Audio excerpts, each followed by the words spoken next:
이 복된 주일에 허락하신 하나님의 말씀 함께 보겠습니다. 사도행전 16장 6절에서 10절 말씀입니다. 성령이 아시아에서 말씀을 전하지 못하게 하시거늘 그들이 부르기아와 갈라디아 땅으로 다녀가 무시아 앞에 이르러 비두니아로 가고자 애쓰되 예수의 영이 허락하지 아니하시는지라. 무시아를 지나 드로아로 내려갔는데 밤에 환상이 바울에게 보이니 마게도냐 사람 하나가 서서 그에게 정하여 이르되 마게도냐로 건너와서 우리를 도우라 하거늘. 함께 봉독합니다. 바울이 그 환상을 보았을 때 우리가 곧 마게도냐로 떠나기를 힘쓰니 이는 하나님이 저 사람들에게 복음을 전하라고 우리를 부르신 줄로 인정함이러라. 아멘. 저는 이 귀한 주일에 주신 말씀을 힘입어서 약속을 이루시는 하나님, 두 번째 시간으로 막혔을 때 이루시는 하나님이라는 제목으로 말씀을 증거하고자 합니다. 우리가 오늘 살펴볼 사도행전의 말씀은 오직 성령이 너에게 임하시면 너희가 권능을 받고 예루살렘과 온 유대와 사마리아와 땅끝까지 이르러 내 증인이 되리라 라고 하신 이 약속의 말씀을 이루시는 하나님의 역사를 기록한 성경책입니다. 실제로 주님의 성령을 기다리라는 약속을 믿고 간절히 기도하는 120명에게 오순절 다락방에서 성령 하나님께서 임해 주셨습니다. 그리고 그들은 권능을 받고 증인이 되어서 예루살렘에서 복음을 전했습니다. 약속하신 대로 베드로를 통해 하루아침에 수천 명이 주님께 돌아오게 하셨고 예루살렘 교회는 날마다 부흥을 경험합니다. 그런데 갑자기 핍박이 찾아왔죠. 그런데 하나님은 그 고난마저도 사용하셔서 박해를 피해 사마리아로 간 빌립 집사를 통해서 한 마을이 주님께 돌아오게 하시는 은혜를 베푸셨습니다. 그리고 안디옥이라는 최초의 이방 교회가 세워지게 하셨고 성령의 감동으로 그 교회는 바울과 바나바라는 선교사를 땅끝을 향해 보내게 하셨습니다. 그래서 바울 일행은 오늘 말씀해 보니까 아시아 지역, 오늘로 말하자면 터키 지방입니다. 그곳에 가서 복음을 증거하며 교회를 세우고 또 선교 여행을 마치고 안디옥 교회로 돌아옵니다. 그리고 두 번째 선교 여행을 떠나게 되는데요. 그게 오늘 우리가 살펴볼 16장의 말씀에 나와 있습니다.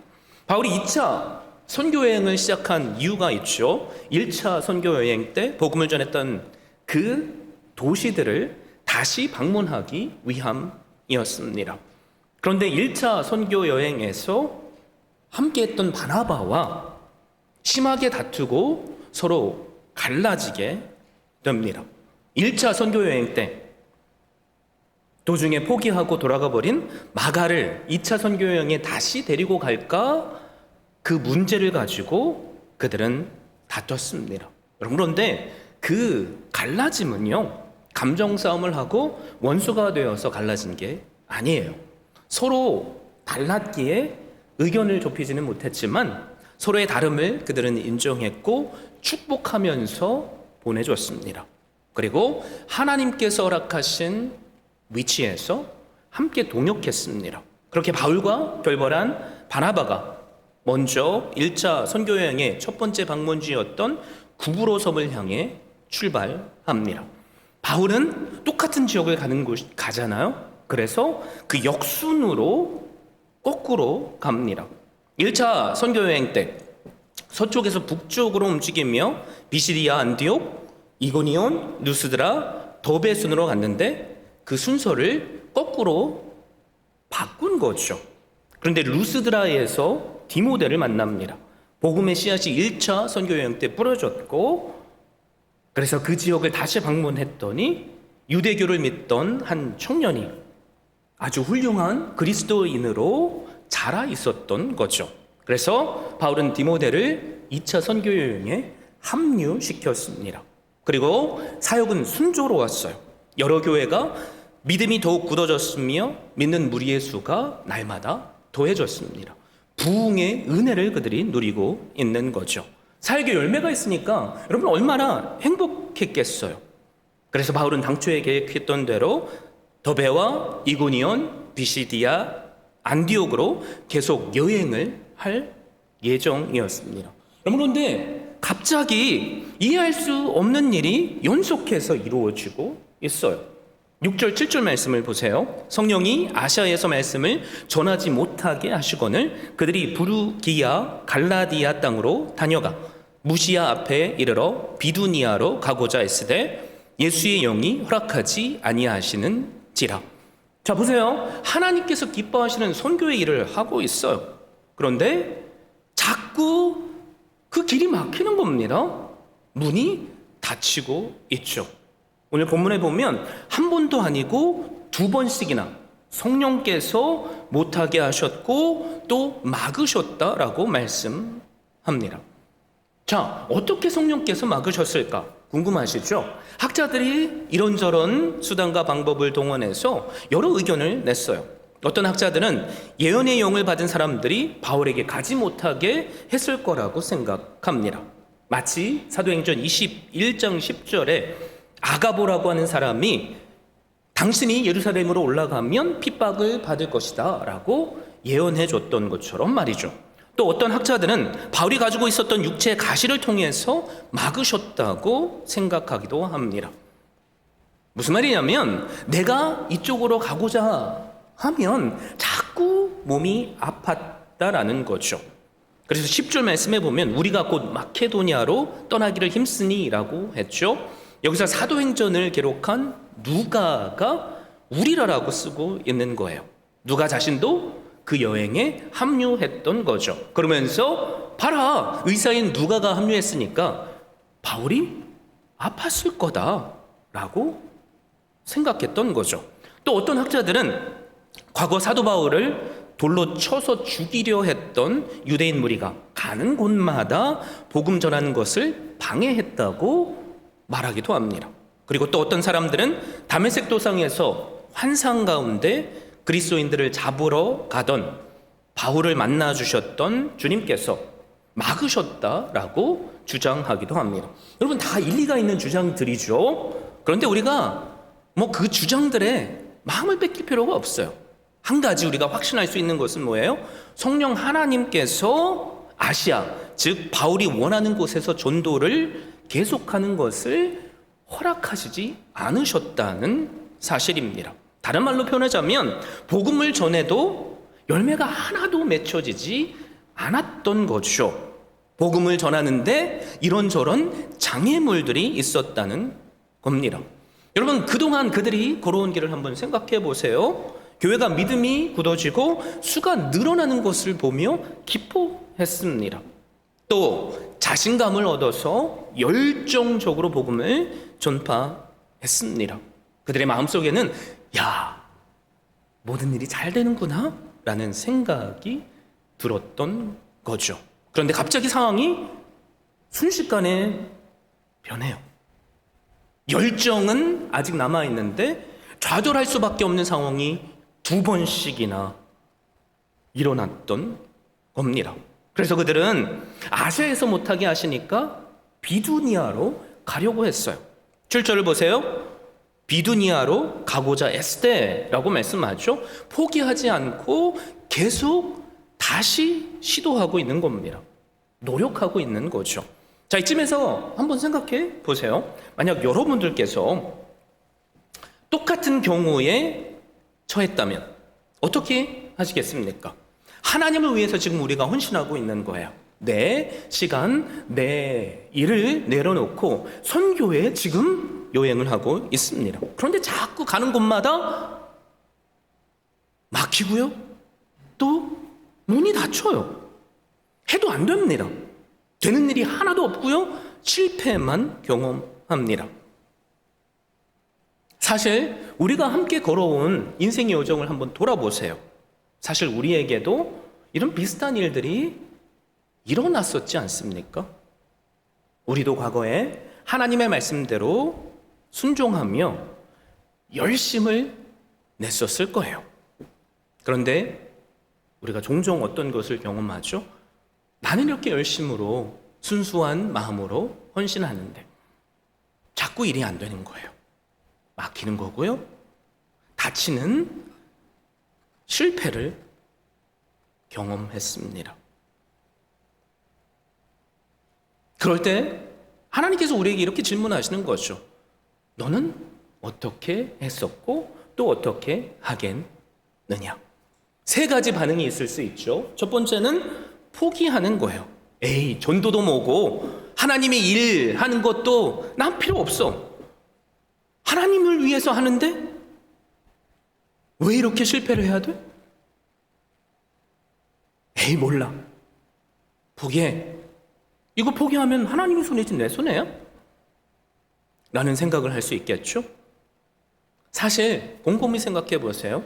이런 분들은 아마도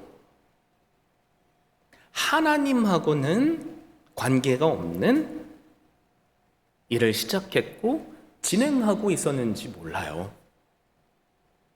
사실 우리가 사는 이 땅에, 교회 안에 이런 분들이 얼마나 많습니까? 뭐든지 내 마음대로 돼야지 우리는 봉사도 하고 섬기는 일도 할 때가 있죠. 그런데 그 어떤 말이든 그 어떤 상황이든 나의 심기를 거스르는 말을 누군가가 하면 그런 분들은 너무나도 자주 포기하죠. 내가 누구 때문에 이렇게 헌신하는데 다 하나님 때문 아니야? 하나님께서 그런 나를 알아주시고 복을 주셔야지. 내가 왜 이런 상황을 당해야 돼? 나도 안 해. 이런 생각이 들 때가 있다는 거예요. 여러분, 그럴지라도 우리가 해야 할 것이 무엇입니까? 포기하면 안 돼요. 우리를 향한 하나님의 뜻이 무엇인지 우리는 분별해야만 합니다. 그래서 혹시 우리 가운데 그런 생각이 드시는 분들이 있다면 그게 개인적인 일이든 비즈니스의 일이든 교회 일이든 말이죠. 하나님 앞에 기도의 자리로 더 가까이 나가실 수 있기를 바랍니다. 그러면 하나님은 오늘 말씀처럼 과거 사도 바울에게 깨닫게 하셨던 그 은혜를 허락해 주실 줄 믿습니다. 두 번째 반응은 무조건 고하는 거죠. 성경은 우리에게 할 수 있거든이 무슨 말이냐? 믿는 자에게 능치 못함이 없느니라 라고 자꾸 내 말만 주장하면서 그냥 무조건 진행하는 거예요. 여러분, 이게 좋을까요? 안 좋을까요? 좋지 않아요. 생각해 보세요. 하나님의 뜻인지도 분별하지 않고 무조건 믿습니다 라고 생각하고 선포하며 내가 지금 바다 위를 걷는다고 상상해 보십시오. 여러분, 어떻게 되겠어요? 물에 빠져서 죽겠죠. 그리고 무슨 독을 마실지라도 해를 받지 않는다라는 말씀을 내가 딱 붙잡고, 자, 봐봐, 여기 독사 물렸네? 나는 안 죽어. 이런다고 생각해 보세요. 어떻게 될까요? 우리는 독에 죽고 말 겁니다. 그래서 하나님의 뜻을 분별하는 게 가장 중요한 거죠. 그래서 마지막 세 번째, 이게 제일 중요해요. 포기도 안 되죠. 무조건 고해도 안 돼요. 우리는 하나님의 뜻을 분별하며 순종해야만 합니다. 하나님께서 막으신다라고 생각하면 실패라고 생각하지 마세요. 특별히 내가 하는 일이 하나님을 위한 일인데, 교회의 덕을 위한 일인데, 그분의 영광을 위한 일인데 라고 확신하신다면 이 가운데 하나님께서 나를 통해서 행하고자 하시는 게 무엇일까를 기도해 보셔야만 됩니다. 그런데 7절을 보면 여전히 사도 바울 일행은 하나님께서 막으시니까 내 열심으로 비두니아로 가고자 했어요. 그래서 주님께서 그것조차도 허락하시지 않으신 겁니다. 그러면서 우리는 요한계시록 3장 7절 말씀을 다시 한번 깨닫게 되죠. 거룩하고 진실하사 다윗의 열쇠를 가지신 이 곧 열면 닫을 사람이 없고 닫으면 열 사람이 없는 그라는 말씀이 나와요. 그분이 누구십니까? 우리가 믿는 예수님이세요. 그분이 여시면 열리고요. 아무리 형통해 보이는 길일지라도 그분이 닫으시면 그 문은 닫힘 바울의 모습을 상상해 보세요.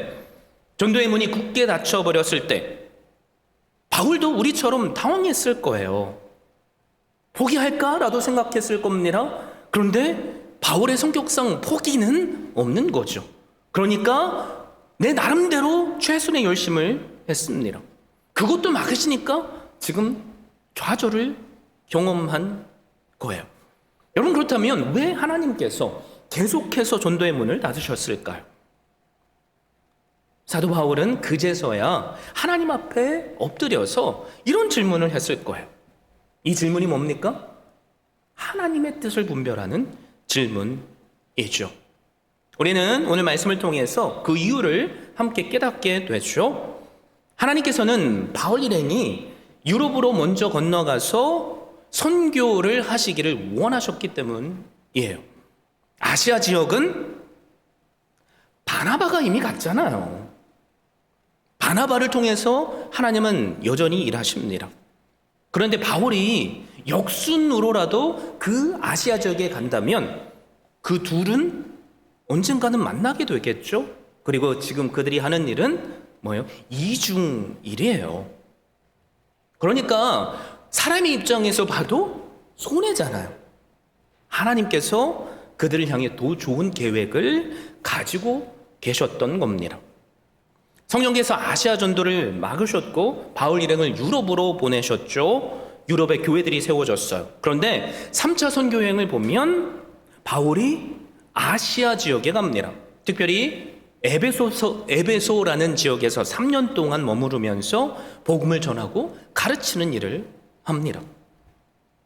자, 잠언 16장 9절에 그래서 뭐라고 말씀하세요? 사람이 마음으로 자기의 길을 계획할지라도 그 걸음을 인도하신 자는 여호와시니라 라고 선포해요.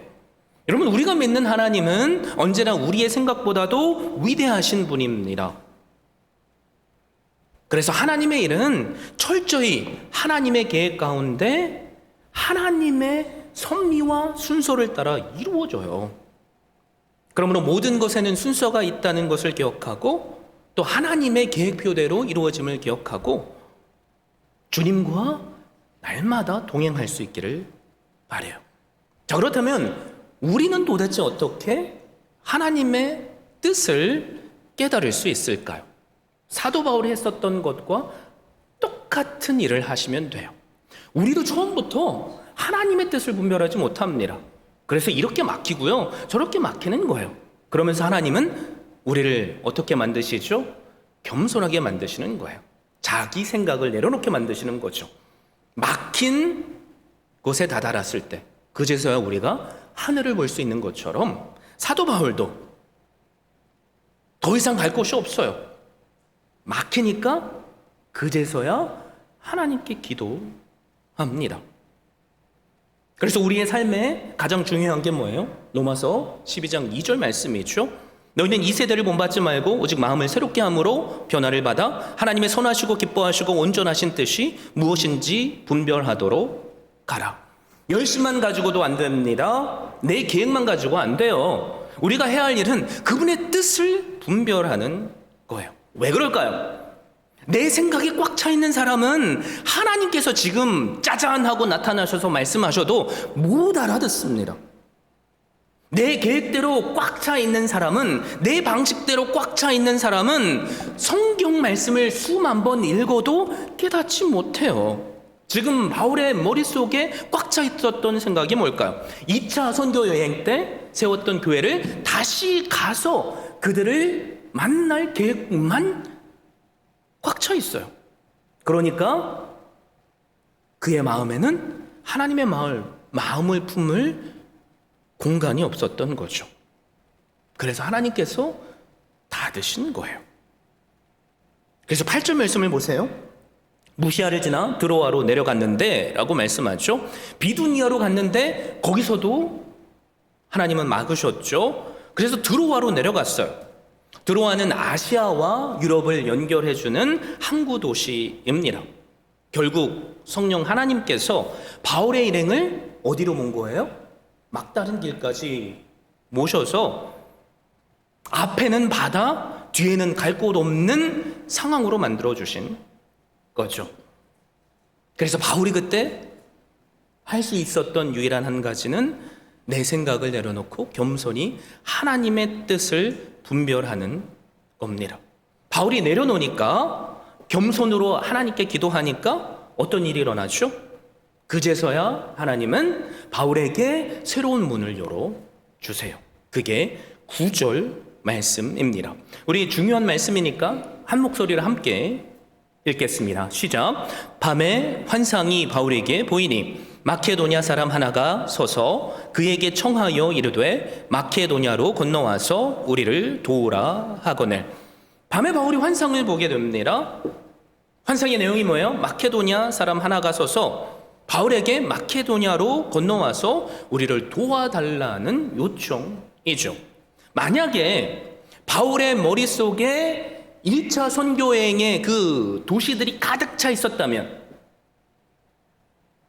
이 환상이 바울에게 조금이라도 영향력을 끼쳤겠습니까? 아니에요. 여러분, 우리가 얼마나 많이 하나님의 말씀을 읽어요. 근데 내 생각으로 가득 차 있을 때는 하나님의 말씀이 우리를 움직이지 못하십니다.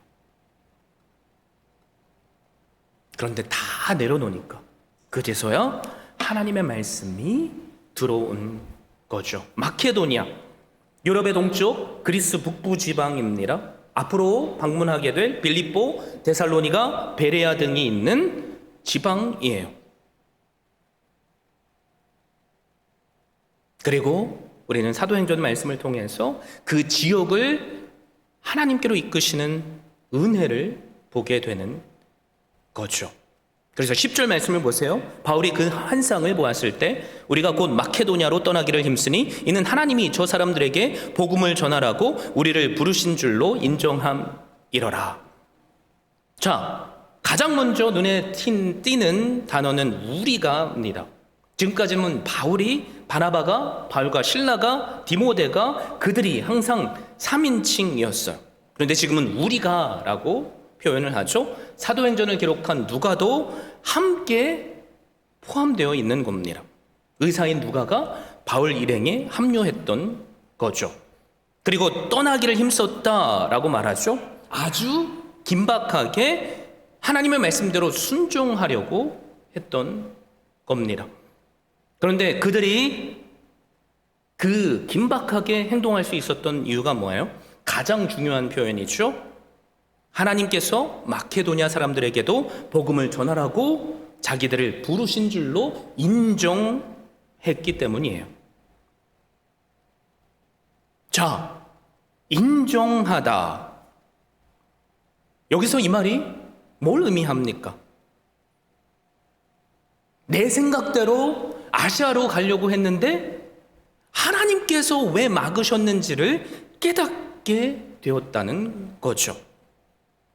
그래서 우리는 하나님의 뜻을 분별하며 순종하다 보면 과거에 이해할 수 없었던 우리의 실패가 이해가 되고요. 과거에 막으셨던 하나님의 그 역사도 이해되게 되는 거예요. 아, 그래서 그랬구나. 이제는 복음을 들고 마케도냐, 즉 유럽으로 나아가는 것이 주님의 뜻이었구나. 사도 바울은 그것을 깨닫게 된 거죠.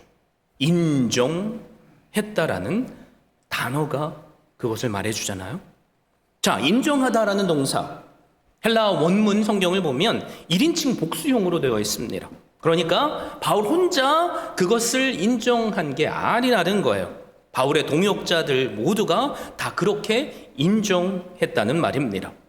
마케도니아 환상을 본 바울이 자신들의 일행들에게 내가 리더니까 너네들은 묻지도 따지지도 말고 나 따라와 라고 명령했던 것이 아니라는 거죠. 바울은 자신이 본 환상을 실라와 디모데 그리고 누가에게 자세히 설명했습니다.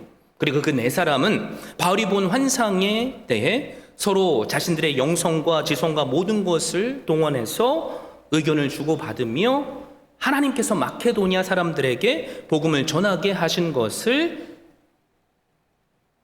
인정하게 되었던 거죠. 여러분, 교회 안에서 이런 게 필요해요.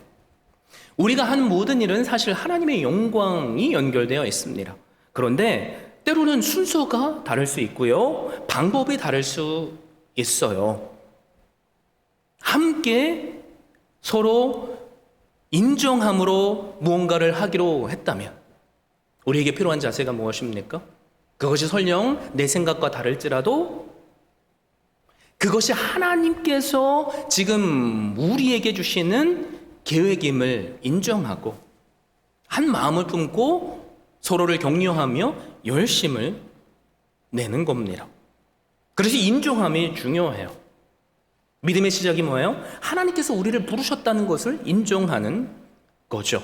자, 여러분께 묻습니다. 하나님께서 여러분을 인도하셨다는 것을, 부르셨다는 것을 믿으세요? 아멘이시죠? 어떻게 우리를 불렀을까요? 구약의 약속의 말씀들을 이루심으로 우리를 부르셨어요. 구약은 우리를 구원하러 오실 예수 그리스도에 관한 약속의 말씀이에요. 그래서 그 약속의 말씀대로 주님은 하나님의 때에 시간표대로 이 땅에 오셨습니다. 그리고 그 약속하신 말씀대로 십자가를 지셨어요. 십자가 위에서 세상 죄를 죽어가는 어린 양이 되셔서 우리의 죄값을 죽음으로 대신 치루어 주셨습니다. 그리고 우리를 향한 구원을 이루셨죠. 그래서 성경은 이 한 가지를 선포하잖아요. 오직 나의 죄를 사하신 예수 그리스도를 믿는 자는 구원을 받고 영원히 살 것이다. 이 예수님을 믿으시길 바랍니다. 그리고 이 예수님께서 우리를 통해서도 약속하신 것을 이루신다는 것을 확신할 수 있기를 바라요. 우리가 이것을 믿을 수 있다면 우리는 우리를 부르신 하나님이 우리의 실패도 성공도 책임져 주실 것을 믿을 수 있어요. 그래서 이 믿음은 우리로 하여금 포기하고 싶은 생각이 들지라도 포기하지 않게 만드는 거고요. 이 말씀을 믿는 믿음이 있기 때문에 이 믿음은 우리로 하나님의 말씀보다 더 먼저 앞서게 하지 않습니다. 그리고 모든 것이 막혔다고 느낄 때 사도 바울처럼 하나님의 뜻을 구하게 만들어 주시죠. 그러면서 새로운 문을 여시는 하나님의 은혜를 경험하는 거예요. 사랑하는 믿음의 가족 여러분, 우리도 하나님의 영광을 위해서 사는데, 교회를 위해서 열심을 내는데 종종 막히고 다치는 상황을 만났고 만날 거예요. 그때마다 우리는 실패하고 마음이 상한 것 때문에 낙심하기 쉬워요. 때로는 그것이 질병일 수 있죠. 열정을 잃어버린 영적인 침체일 수도 있고요. 예기치 않았던 실직, 실패, 실망스러운 말과 일들일 수 있어요. 문이 닫혔다, 길이 막혔다고 느낄 때 여러분, 그때가 하나님께서 일하시고 우리에게 주시는 성장케 하시는 기회임을 잊지 마십시오. 성령 하나님께서 깨달은 우리를 이끄실 거예요. 은혜를 주실 거고요. 길을 열어주시며 또 놀라운, 감히 우리가 상상할 수 없는 일들을 행하실 겁니다. 그래서 선포합니다. 막힘도 은혜예요. 막힘도 성령의 인도하심입니다. 그러므로 포기하지 마십시오. 내 생각대로 먼저 가지도 마십시오. 모든 것이 막혔다고 느껴질 때 하나님의 뜻을 구하십시오. 유진 피터슨 목사님이 쓴 책이 있는데요. 응답하는 기도라는 책이에요. 응답받는 기도가 아니라 응답하는 기도를 강조합니다. 우리가 하나님을 찾는 것이 아니라 우리를 찾는 하나님께 응답하는 것이 기도다. 저는 이 글귀가 마음에 너무나도 와닿았어요. 다시 말씀드릴게요. 우리가 하나님을 찾는 것이 아니라 우리를 찾는 하나님께 응답하는 것이 기도다. 이 글귀를 통해 내가 뭔가를 하는 것이 중요한 것이 아니라 하나님께서 나를 통해 무슨 일을 행하실까가 중요한 거구나 라는 것을 깨달았습니다. 기도는요, 내가 원하는 것을 구하는 것이 아니라 그분께서 우리에게 원하시는 것을 순종이라는 이름으로 응답하는 거예요. 우리가 그 하나님의 음성에 순종할 수 있다면 더 위대하고 좋은 문을 열어주시는 하나님의 은혜를 경험하게 될 겁니다. 우리도 실패할 수 있어요. 여러분, 그런데 어떤 때는 우리의 일이 실패되어야지 돼요. 우리가 가는 길이 막혀야만 됩니다. 왜 그럴까요? 하나님의 우리를 향한 더 큰 계획을 경험할 수 있으니까요. 모든 것이 다 막히고 더 이상 길이 보이지 않을 때, 세상 사람들은 그것을 끝이라고 말하겠지만 그것은 하나님의 시작입니다. 하나님께서 새로운 길을 여실 거예요. 내 뜻대로 안 된다고 실패라고 여기지 마세요. 하나님이 열어놓으신 길로 인도를 받으세요. 하나님의 나라는 사람이 아니라 하나님께서 세워 가십니다. 여러분의 신앙도 내 열심이 아니라 하나님이 붙잡고 이끌어 가십니다. 자, 사도 바울이 순종했어요. 환상을 보고 마케도니아 지역으로 갑니다. 가장 먼저 한 것이 뭔지 아세요? 기도의 초소를 찾고 기도했습니다. 그런데 놀랍게 하나님께서 역사하시는데요, 루디아라는 자주장사를 만나게 하셨어요. 그리고 그 집이 예배 초소가 됩니다. 그곳에서 빌립보 교회가 세워지는 놀라운 은혜를 경험하게 되는 거죠. 자, 루디아도 하나님께서 준비하신 거예요. 성경은 그래서 루디아의 마음을 하나님께서 여셨다라고 말하고요, 루디아는 복음을 받아들였습니다. 준비된 영혼이 순종하는 자에게 주어진 거죠. 여러분, 이처럼 하나님은 새로운 일을 행하시는 분이십니다. 사도행전 1장 8절의 말씀이 성취가 되는 거죠. 혹시 우리 가운데 막혔다고 느껴지시는 분 계세요? 하나님의 말씀대로 사는데도, 노력하는데도 말이에요. 우리에게 뭐가 필요합니까? 루디아처럼 마음을 열고 하나님의 약속의 말씀을 받아들이는 것이 필요해요. 사도 바울처럼 문을 닫기도 하시고 열기도 하시는 하나님께 기도로 나아가는 것이 필요합니다. 바울의 모든 일행처럼 인도하심에 따라 주신 마음을 우리 모두에게 주신 줄로 인정하고 순종하는 것이 필요합니다. 그러면 하나님께서 우리도 이유를 깨닫게 하실 거예요. 막힘의 이유를 말이죠. 그리고 더욱더 위대하고 큰 길을 여시고 문을 열어주실 것입니다. 그러므로 막혔을지라도 이루시는 하나님을 오늘 여전히 신뢰하심으로 우리를 통해 놀라운 일을 행하시는, 약속을 이루시는 그 은혜를 경험하시는 한 분 한 분 되시기를 예수 그리스도의 이름으로 축원드립니다.